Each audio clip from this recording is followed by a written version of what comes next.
Truett, WTBQ. We're our town, 5 days a week for you.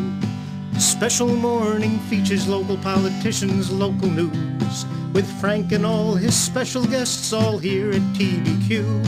So tell your friends and neighbors our town is here for you.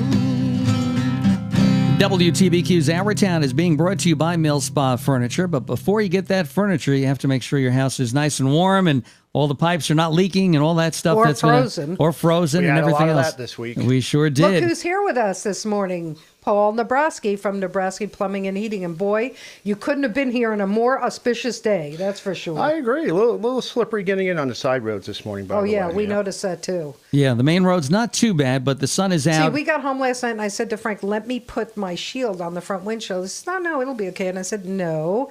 Thank God I did, or I wouldn't have seen out of that front window. Yeah, you'd have to leave that running for quite a while. But it's 31 degrees outside right now, so let the melting begin. Yeah, but let's talk about frozen, what you can do to avoid frozen pipes. Absolutely. The first thing I want to talk about with today's snow, which actually wasn't that much, but very, very important for my customers. A lot of new houses and replacement have furnaces or boilers that are like 98% efficient. I'm sure you've seen a lot of these, Frank, on the shows, that, this old house. Oh, yeah. And now what we do, instead of venting up through the roof, we vent out the side of a house with these 98% efficient.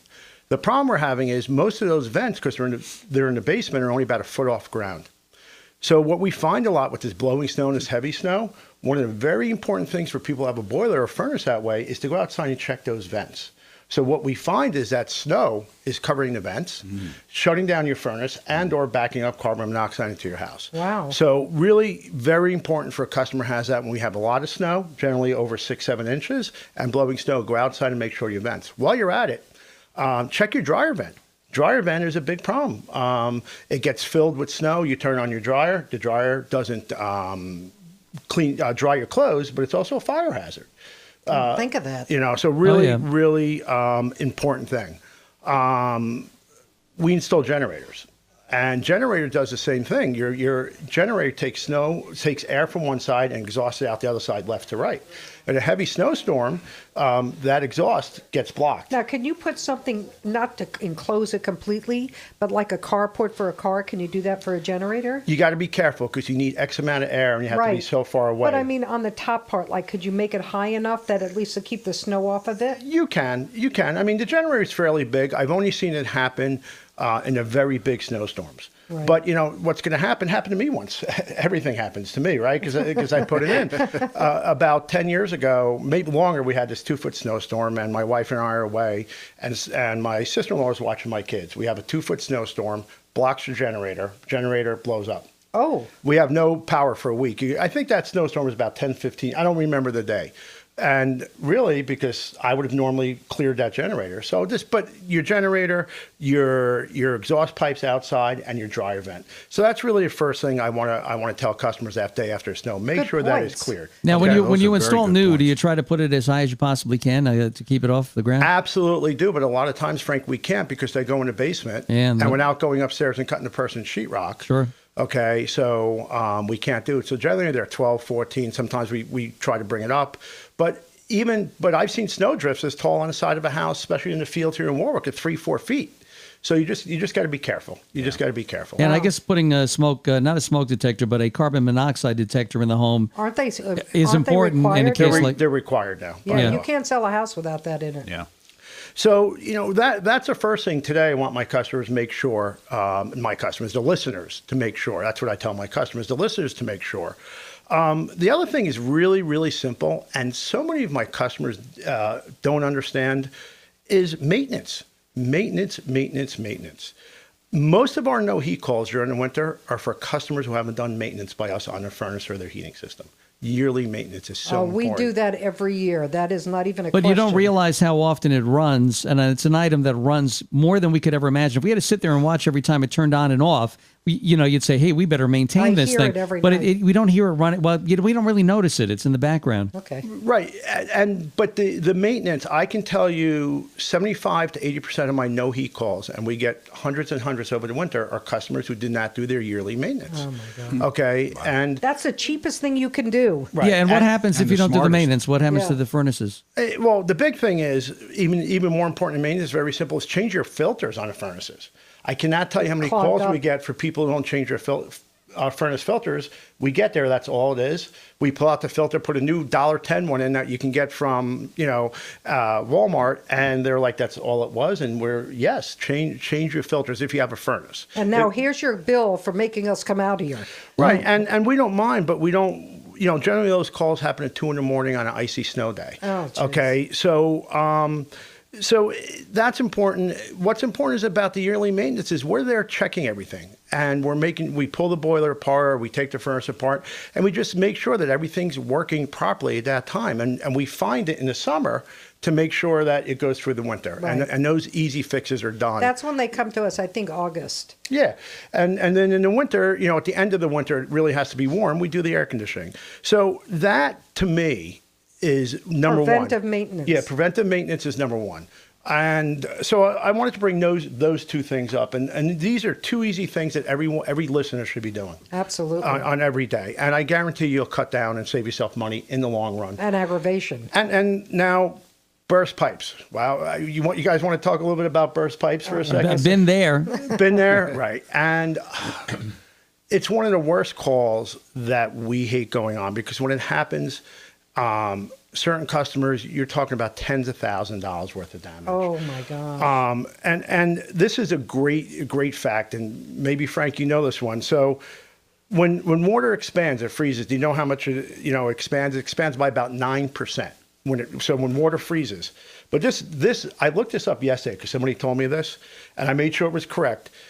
The pressure on frozen, if you have 40 pounds pressure per square inch on your pipes, when it freezes, it goes up to 40,000 pounds of pressure. Oh my gosh. Think about that, from 40 pounds of pressure per square inch to 40,000. Lucky the house doesn't blow up. Right, and that's why you see metal pipes that just burst open. Oh, they do. I've had actually two experiences with that, Paul. One being an outside spigot. Right. That wasn't turned off. We're going to talk about that one. It literally, it froze actually open. There looked like Niagara Falls out there frozen. The other one was a pipe under my sink that had a plastic. That last run going into the faucet was plastic. I had the doors closed under the sink, and the house kind of cool, and it just froze. You just brought up 2 points I was going to bring up today, Frank. There you go. Perfect. Perfect. I've learned. And so. Here's a great story from last week. It's a horrible story, to be honest with you. I have an 85-year-old customer, lives by himself. His daughter, who helps him, lives in Maine. How does she help him from Maine? I don't know. He's 85-year-old and he's good. But he's still 85. Right. So he had to go into the hospital for a procedure and wasn't in his house the last cold spell we had. Right. He comes home. His heat went off. He didn't have it maintained this year. His heat went off. And every pipe in the house froze. Oh, jeez. Okay. Oh, my goodness. He came out of the hospital. He had nowhere to live. He had to go into a hotel by himself. Oh, Jesus. And I'm trying to help, and I'm dealing with the daughter and the insurance company, and the daughter's in Maine. Well, she needs to get her butt over here to Right. take care of her father. And I cannot tell you what a disaster this house looks like. We were there ourselves. This the plumbers 5 days. Fixing everything. Toilets cracked in half, faucets split, pipes. This is is that one of the worst disasters you've ever seen? We have 2-3 of these every single year, Oh, Taylor. my God. Okay. So let's talk about how this could have been avoided. All right. And when people go away, and people go away this time of the year, they're going to Florida, they're going to the Caribbean. So first thing is, we talked about technology last time I was on the show. Honeywell, for $60, makes a little heat and water detector, okay? And you put that in your house, and it checks the temperature. If the temperature goes below a certain amount, it sends an alert to your phone. If it also detects water, it sends an alert to your phone. Oh, I want this. Okay, very, very simple thing that you can do, all right? And especially if you live in an older house. It agree. Doesn't matter, but you can have more of a chance of something happening. I'll give you a great example. I always bring myself up as a guinea pig. Okay, So last week, I look at my detector, and we have a new house, as we spoke about, and they put in a brand new washer and dryer. And I look at my thing, and it says the water heat detector, it's one thing, is going off in the laundry room. Now, Eileen was home and heard it. She goes in, and one of the plastic fittings on the washing machine, as plumbers, we hate some plastic fittings, we like others, started to leak. Okay. Is it that they didn't seal it properly? You know, I don't know what happened, maybe. I'm not sure. But it set I was about to call her, but she got the same alert. And she went and shut the water off. And sure enough, we pulled out the washer and dryer, and there was a leak there. If we didn't have that, that could have leaked all day long until the next day. $60 piece that I just put in my, in my laundry room. Boy, did that save aggravation? Yeah, of course it did. So things like that are really important. That's a very important bit. I think everyone needs to buy one of those. Yeah, and that's just an easy one. And then obviously your newer thermostats, your Nest, your Honeywell thermostats, they're a little bit more expensive and need most of the time a heating technician to put in, but they're going to tell you temperature in your house also alert. But you're only going to do that once. It's not like you're doing it every year. Right. You're right, but it's not going to sense water for you. Okay. So technology is an easy way to help you, especially when you're older, go away, or not very simple. A lot of people, I'm sure you get those calls. A lot of people, you got snowbirds that go down to Florida for the winter. Yeah. And they don't know how to winterize their house, so they don't do it. And by the way I knew that my pipe had broken, it put water into the fire alarm and tripped the fire alarm. Oh my gosh. That was a fire, all of a sudden you get a call, hey, your fire alarm is going off at your house. And of course, you got to call the fire department. Exactly, Frank. We get a lot of calls where the pipe breaks in their boiler or the water heater leaks and they get steam. And steam sets that off. Oh, sure. So yeah, but if you would have had that easy detector, it would have detected your phone right away. And then if you go a little further, you have the water detector that I have where you just push a button on your phone and you shut the water off. I'm getting one of those. Okay. So where do you put the water detector again? Well, they go anywhere. It's a small box and it has a cord, and you put it anywhere that you feel water can leak. So you put it in the laundry room, under the washer, by your water heater, anywhere that you feel water can leak. Mm-hmm. And I'll email you the model number so your customers can go online and look at them. I think they're $53 on Amazon. It's worth every penny. Now, are these all internet-based items? All internet-based items. So if you have a smartphone, you have an app on your phone, it'll tell you. Correct. It just tells you, and I give you a perfect example in a brand new house. So you say you need them in old houses, but brand new houses, anything can happen. Anything like you can said, happen. because if it isn't put in maybe properly, or there's a faulty one of the fittings that can happen. Which I see all the time. Yeah, I'm sure. Well, you see with things when you buy a lot of times, not every one of even it's tubs or toilets, whatever it is, there's a defective amount.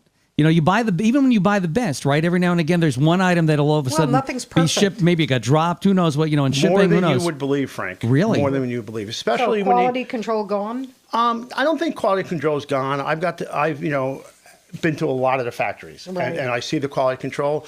My feeling is, and I see this whenever the economy's good. Right, so they're busy and they're trying to keep up. So you're putting out more work, and you can have more slip by. No difference than when we're all busy, right? When you're too busy at work, your quality goes down a little bit. That's my feeling, and that's what I've seen over the years. As business goes up, quality control goes down. Yeah, so I don't think brand new is the best. Sometimes you still have to keep an eye on it at least for a while to make sure that the item is manufactured properly, and that's why they have warranties on all that stuff. So I want to ask Paul, what is your feeling as electric heat as opposed to oil heat? As opposed to those, what are those things called that give you air and heat? Oh, heat pumps. Yeah. Heat pumps. I believe they're all good. It really depends on your house, what you can do. In a new house, we do a lot of mix. We do heat pumps along with a backup electric heater. And that's very popular right now where you're getting rid of all fossil fuels. That's what I want to do. All right. But it really depends on what you have. A lot of people are shying away from oil now. The oil companies don't want to hear me say that. But it's almost impossible to sell a house today if you have a buried oil tank. Oh, yeah. Do you have to do remediation? You have to do remediation and have it removed. Right. Well, the seller has to do that. Oil is probably the most efficient heat out of everything you mentioned, but it takes the most maintenance. And you need to get... But it costs more, too. It costs more. And so I don't love oil. And I see a lot of the oil companies who I'm friendly with, a lot of the owners, they're opening propane divisions. It's a much cleaner way to burn. Right. And propane is because it's here in the United States has come down in price. That to me, I would think would be the best way to go, and then I could have a gas stove. So if you're asking me what I just put in my own house, Yes. all of the above. Yeah, Because he can. is it better to have the baseboard or better to have like where you have the air blowing? You know, through the Frank, vents? that is a matter of Personal taste? Personal taste. All right. Most of my customers are getting away.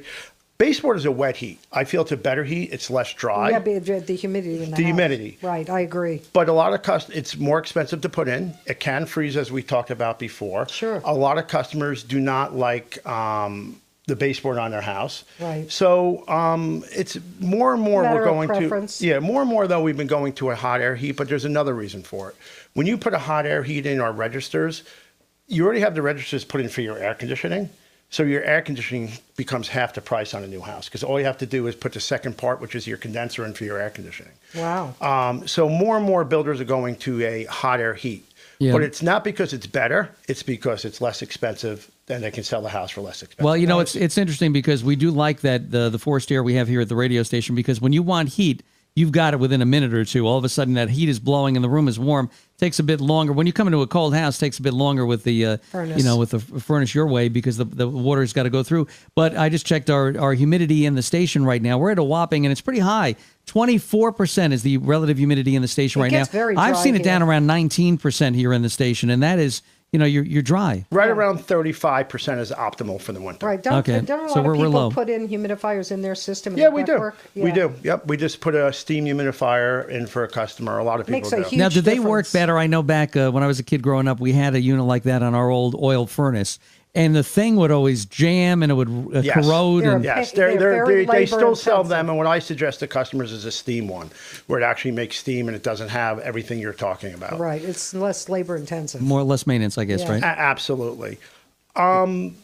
We talked a little bit about frozen pipes, and, Right. and you mentioned a couple things. I want to get some prevention out for the customers Perfect. before my few minutes is up here. And so you mentioned a couple of them, Frank. So number one is you mentioned you had that frozen pipe under your cabinets.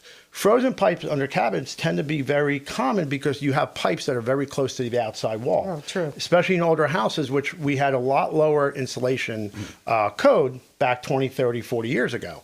So my suggestion to customers, open your cabinets. Open your cabinet We doors. do that here at the station. You do that right here. Because at it the will station. freeze. They haven't Oh, yeah. broken yet here at the station, but they will freeze. We had one year without a toilet for, I don't know, 3 months. That was another story, They knew yeah. me really well at ShopRite. So yeah, Yeah.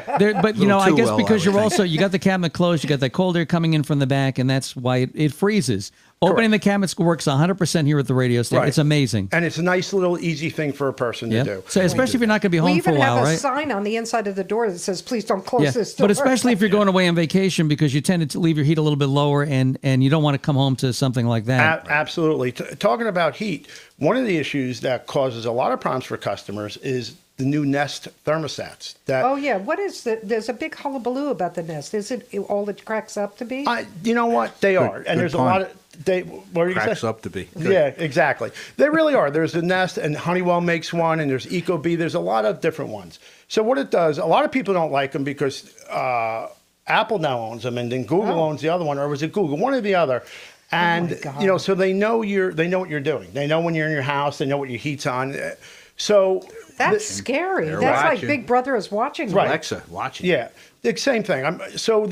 What happens with the Nest and those type of thermostats? They learn when you're in the house. They sense when you're in the house and not in the house, and eventually they turn your heat off and on based on your occupancy in the house. Do they know there's dogs in the house? I don't know that question, but I will find that out for you. Yeah, okay. because I have 2 dogs. I don't want them to be cold. So they, which really will save you fuel because it automatically sets it back. Right.